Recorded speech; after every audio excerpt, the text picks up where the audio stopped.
But now, okay, we made a mistake. We've gone big. We're in this position here where my ball's 30 yards away here. We're going to try and get up and down for our birdie. Very difficult shot because, of course, what happens in this grass, this peculiar grass, is, as you've noticed, it's like glue. Yeah. So if I pitch it here, it'll stay here.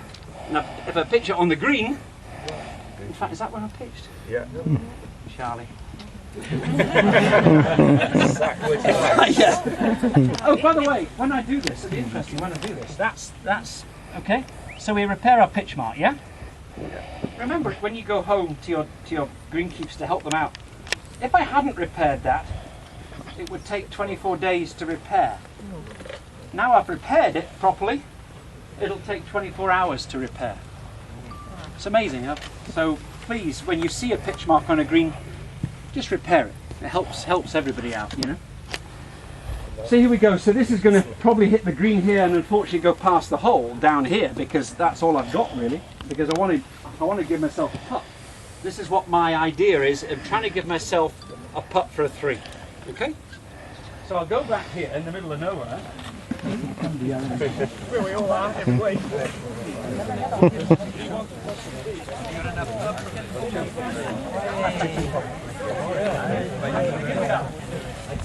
So I've got my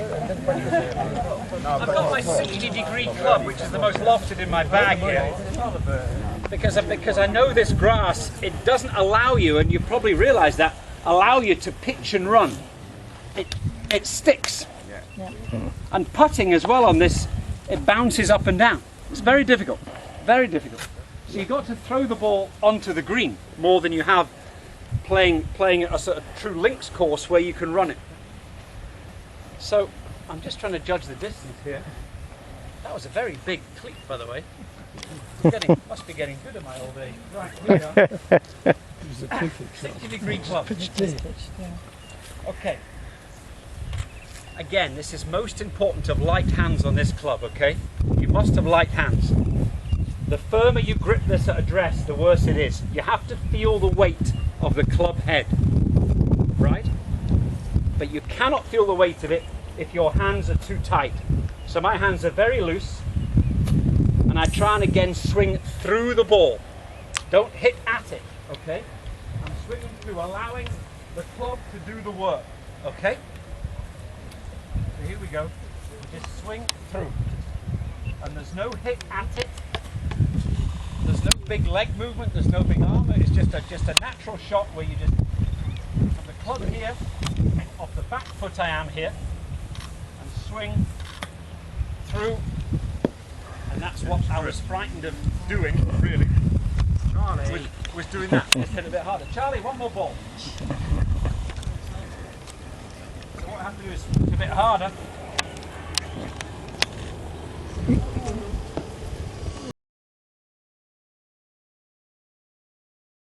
That shouldn't be a problem with the 6-iron. This 6-iron has, what, 28 degrees loft. So by the time it gets there, it's way above it.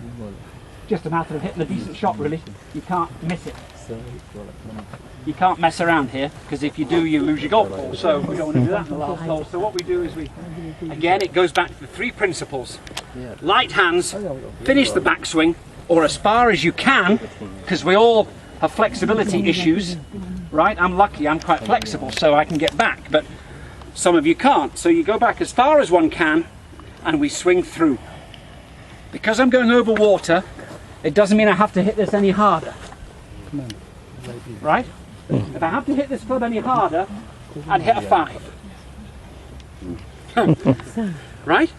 Yeah. So this is right for this shot. Okay? Right.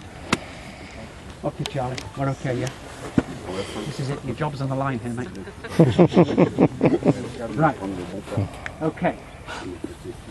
So what flag are we on, really? I mean, to be honest with you, if I go to the Indian flag, between the Indian and Japanese flags, fine. Anything right of theirs Definitely not the German. Not the German. Well, we have to now. You should go to the Turkish one. Now it's the Turkish one. I don't want to go to the UK. Fifth on the left. UK's a bit far left. Fifth on the left. The United States isn't so good. French one. Let's just go on. Let's go on the German flag and that. Come on, there we go. Let's see. We are here because of them, aren't we? Right. That's the line. Right. Okay. Swing through. Just take a practice swing there, just to judge the weight of the club, to judge the distance. I'm just getting it in my head how hard I have to hit this. Okay. Right. Light hand and swing through the ball. Whoa. That's a bit left.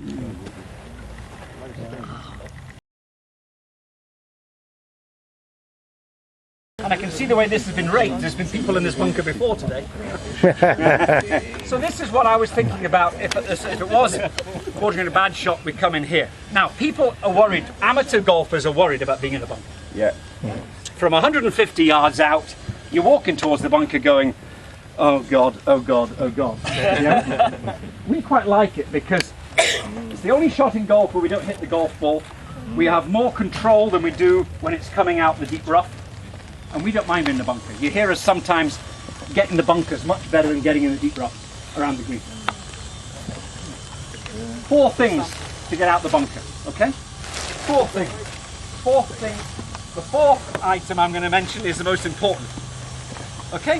So number 1, don't feel afraid to open the blade. This is 60 degrees. Open the blade. Make it 70. Why not? Get it out and up, okay? The more loft, the better, right? The other thing you have to do, therefore, is when you do open it up, is you have to hit the ball harder, because all the energy is going up and not forward, okay? Number 2, number 3 are the same, really, is I'm cutting across the ball here. I'm not coming inside this way and round. I'm coming across the ball, outside to in. So if I'm aiming at that pin, I'm actually aiming at the lady with the green skirt on there, yes? Right? Funny how quickly she moves. Yeah, she's off now. Yeah. What are your thoughts on the modern golfers hitting it straight enough?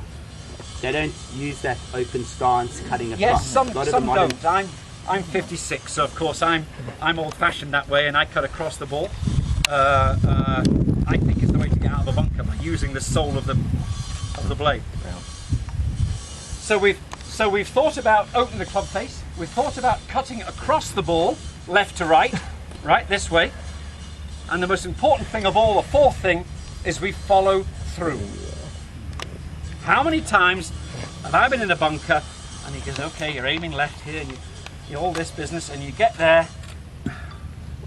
Well, you might as well just go there and try again, you know, because that's where you'll be. So, open the face, left to right, and follow through. That's all we do. The most important part of this is following through, getting that ball out. And you see the length of my swing here. There's a very short shot here, because all I'm trying to do is land this just on the front of the green here and allow it to trickle down to the hole. Okay? This shouldn't be, but just watch your eyes, just in case. Disclaimer. Yeah, the ball's okay. I promise you. Just I've done this before. The ball's okay. It's just the sand. Okay, please. Right. So here we are. Open the face. You see that 60 is now, almost 80. That's normal. That's now 80. Right. And what I'm doing here is outside to in, and I'm following through. Right? Very fast. Very fast. But that's where I wanted to drop it. Just now I know this next one I can drop it shorter because it's very, very fast down this hill. Okay? But you see there where the ball was as well, I'm breaking the sand. Don't do this at home. But I'm breaking the sand about there. You'll see on this shot where I break the sand now. Okay? I'm nowhere near the ball. If I'm near the ball, it's amazing how far this club can go, isn't it? So, watch where I break the sand. So it's the same idea, I'm just to drop it a little bit shorter to get closer to the hole. Right?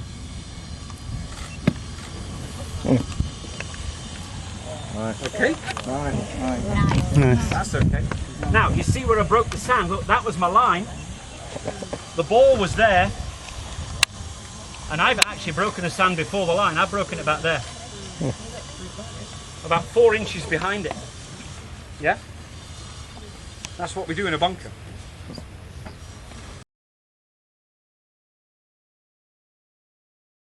Putting, okay? Half the game. 13 clubs in there for 36 shots. 1 club for the other 36 shots. 72. That's what it is. Okay? 2 shots per hole. If any of you today, knowing these greens and how quick they are and stuff, if any of you today, if you added up on the way to dinner, had less than 36 putts today, you've done very, very well. You've done very well. That's less than 2 a hole. You've done very well. You did you? Oh no, sorry. Sorry, I thought you put your hand up. Said yes, 34. Yes, 34. No. How does this ball go in? Right. Well, the pace, I think, is 80% of a putt is the pace. If the pace is wrong, it's not going to go in, even if it's on line. If it's short, it's not going to go in, and if it's going too fast, it won't go in. So the pace is everything, right? My perfect pace is there, past the hole. That's perfect pace. 18 inches past the hole. 30 centimetres, or whatever it is, past the hole, right? That's perfect pace. Any putt, anywhere. That's the perfect pace. So that's what I'm aiming on. And what happens, like the golf swing, when I say the ball gets in the way of my swing, hopefully the hole will get in the way of me trying to get this ball to there. That's my target. Okay? And what's going to happen, hopefully, is the hole is going to get in the way.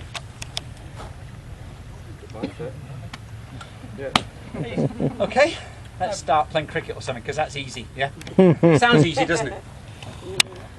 Right? Doesn't matter what putter you use. This happens to be an Odyssey one. It doesn't matter what it is. The grip you use doesn't matter. As long as we can control the ball to get to that imaginary tee behind the hole. That's it. So here we go. Right? So we'll see how we go. Bit right to left. But it's all about the pace to get to that other tee. Get in the hole. Now you see that? Pretty short. Well, that's why it missed. Because the pace was wrong. If the pace was harder and it could get to there, it was in. Yeah? So the shorter pace. It was on line, really, but the pace was short. If that ball had got to there, it would have gone in.